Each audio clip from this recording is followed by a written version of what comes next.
Alors dans cette vidéo, on corrige l'exercice 6 et l'exercice 7.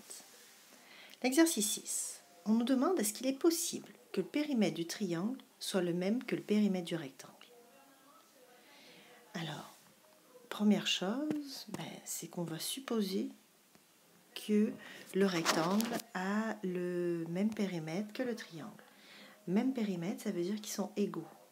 Donc je peux m'écrire périmètre du rectangle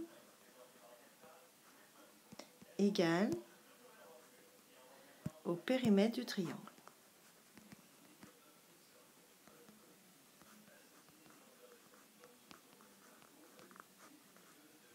Bon, maintenant qu'on a écrit ça, on va traduire mathématiquement ce que c'est le périmètre du rectangle.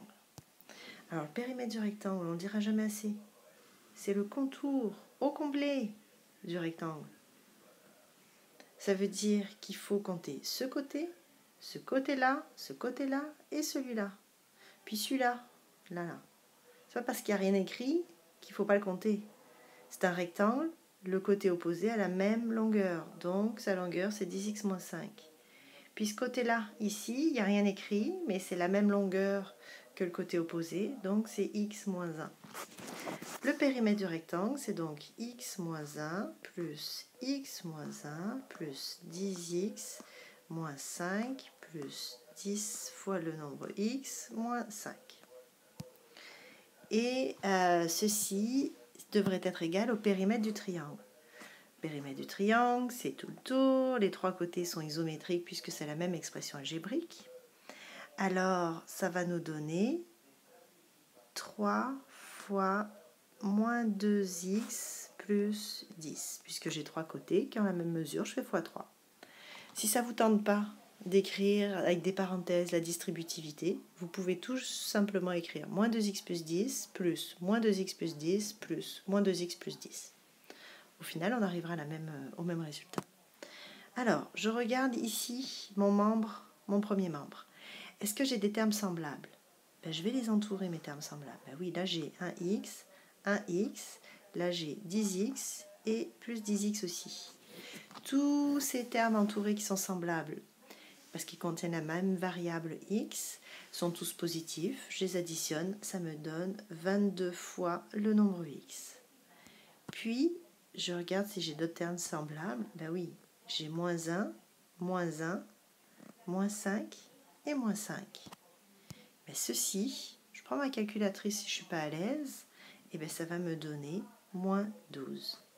Ça, c'est pour le premier membre de mon équation.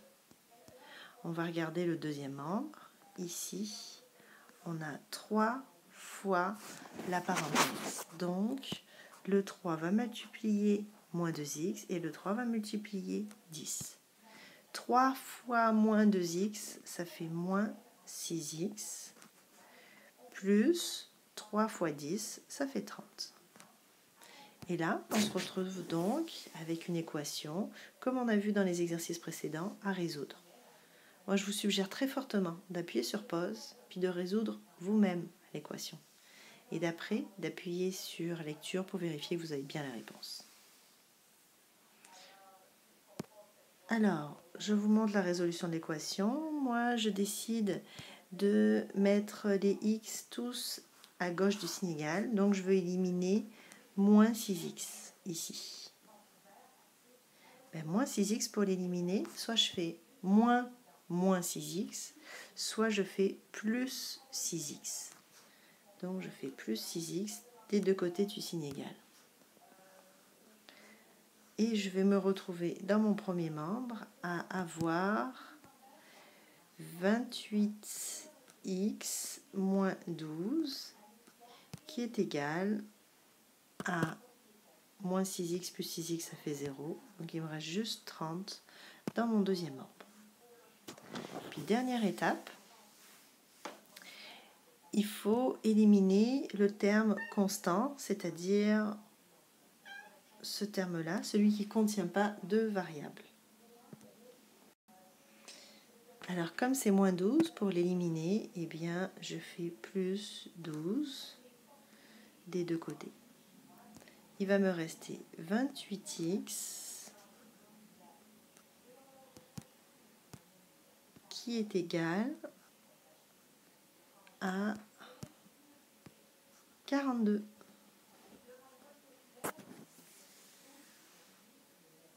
Il me reste simplement à faire une division parce que j'ai 28 fois le nombre x. Donc je divise par 28 ici pour obtenir juste x et je divise par 28 ici et je me retrouve avec x est égal à, ça nous donne x est égal à 1,5. Donc c'est des centimètres parce que dans l'énoncé on nous dit toutes les mesures sont en centimètres. Est-ce que c'est possible que x vale 10,5? Vous pouvez remplacer x par sa valeur 1,5 dans chacune des expressions algébriques et vous verrez, vous trouverez des longueurs positives. Donc oui, il est possible que le triangle et le rectangle aient la même longueur car x est égal à 1,5. Alors vous prenez en note ce que je viens de dire. Si vous n'avez pas eu le temps, vous reculez la vidéo pour le prendre en note. Et on passe à l'exercice, au dernier exercice. Alors, le dernier exercice, il ressemble un peu à l'exercice 1, en fait. On nous parle de 3 personnes, Marie, Chantal et Sophie. Et on sait qu'il y a un monsieur qui leur donne de l'argent. Donc, on va s'intéresser à l'argent reçu par Marie, l'argent reçu par Chantal et l'argent reçu par Sophie. Maintenant, on va surligner dans l'énoncé les endroits où on va nous donner de l'information sur l'argent reçu par Marie, et par Chantal, et par Sophie. Alors, la première phrase, on nous dit que ce monsieur donne 15 000 $ de moins à Marie qu'à Chantal. Ça veut dire qu'on nous dit que Marie, elle a 15 000 $ de moins que Chantal. Donc, c'est sur Marie qu'on nous donne des informations ici. Et là, je prends soin d'utiliser la même couleur que j'ai prise pour Marie. Okay. Ensuite, le reste de la phrase, il donne 5 000 $ de plus à Sophie qu'à Chantal. Donc, on nous parle de l'argent qu'à Sophie parce que c'est 5 000 $ de plus que Chantal. Donc, j'ai souligné en vert pour Sophie, je souligne en vert cette information-là. Et là, on nous donne après des informations sur la fortune générale et on nous demande combien d'argent recevront les 3 nièces. Est-ce qu'on nous donne des informations sur Chantal? Non. Alors, l'argent qu'elle reçoit, on va la désigner par X. Puis, on va traduire la phrase 15 000 $ de moins à Marie qu'à Chantal. Puisque Marie, elle a X $, 15 000 de moins, ça donne X moins 15 000. Pour Sophie, c'est 5 000 de plus à Sophie qu'à Chantal. C'est 5 000 $ de plus qu'à Chantal. Et on a nos 3 équations. Des expressions algébriques qui expriment les relations qu'il y a entre l'argent reçu par Marie, Chantal et Sophie. Ben là, il faut qu'on trouve la valeur de X. C'est-à-dire, ça va nous donner l'argent qu'elle aura Chantal, etc. On pourra trouver pour Marie et Sophie. Pour trouver la valeur de x, il faut une équation. Puis l'équation ici, c'est dans quelle phrase qu'on nous la donne? C'est quand on nous dit si sa fortune s'élève à 140 000 $. Ça là, ça veut dire qu'en tout, il avait 140 000 $.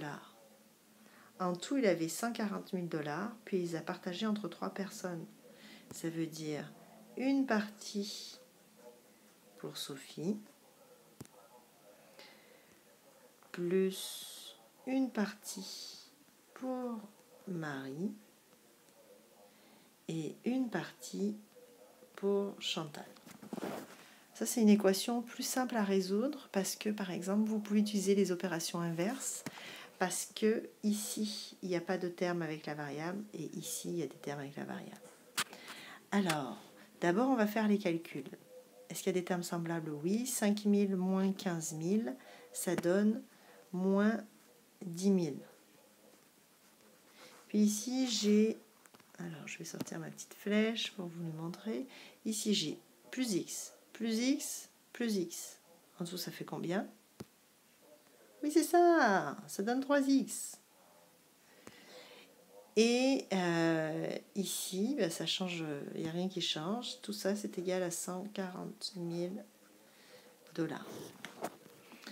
Maintenant, l'étape suivante, j'ai moins 10 000. Je veux éliminer ce terme constant. Donc, ce que je fais, c'est que je fais plus 10 000. Donc, c'est pas ça que je voulais déplacer. J'ai fait plus 10 000 ici. Ben, je dois faire plus 10 000 dans le premier membre aussi. Donc, j'écris plus 10 000. Je me retrouve alors avec 150 000 $ qui est égal à 3 fois l'argent reçu par Chantal. Et l'argent reçu par Chantal, comment on fait pour savoir combien c'est exactement? Ben, j'ai 3 fois le nombre X, donc je divise par 3, puis je divise par 3, et je trouve que la valeur du nombre X, c'est 50 000 $. Donc, Monsieur Arsène Ponton aurait remis 50 000 $ à Chantal. Puis pour trouver la valeur qu'il a remise à Marie et à Sophie, ben c'est assez simple. Je prends pour Marie, son expression algébrique c'est x moins 15 000. J'ai juste à remplacer x par 50 000 moins 15 000 et ça donne 35 000 $. Donc, vous notez la phrase, même si elle n'apparaît pas à l'écran. Marie obtiendra 35 000 $. Chantal obtiendra 50 000 $. Et finalement, pour Sophie, ce qu'il faut faire, c'est 5 000. C'est 5 000 plus 50 000, ce qui donne 55 000. Donc Sophie aurait 55 000 $, Marie aurait 35 000 $ et Chantal aurait 50 000 $. Et c'est terminé.